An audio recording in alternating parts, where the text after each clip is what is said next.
And now on to markets. Now, global markets closed the week higher, with stocks rising across the U.S., Europe and Asia, while the dollar strengthened to its highest level in more than 6 weeks. Oil prices also climbed in ongoing uncertainty over U.S. Iran peace talks and concerns about the Strait of Hormuz. Take a look at this next report for more.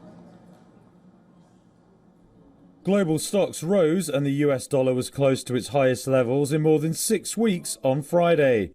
Oil prices were also up as uncertainty surrounded peace talks between the US and Iran. US Secretary of State Marco Rubio said there had been some good signs in talks to end the near 3-month US-Israeli war on Iran.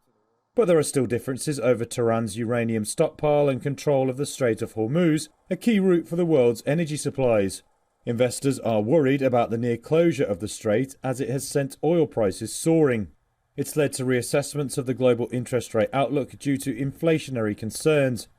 Markets have now priced in a more than a 50% chance of a rate hike from the US Federal Reserve by the end of the year. They had projected 2 rate cuts before the war started. That's lifted Treasury yields and boosted the dollar, which has also benefited from safe haven demand.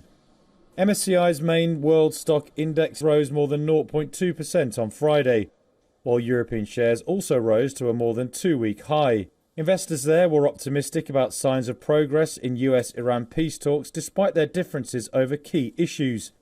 Europe's Stock 600 was up 0.6% in early trade and on track to end the week with big gains.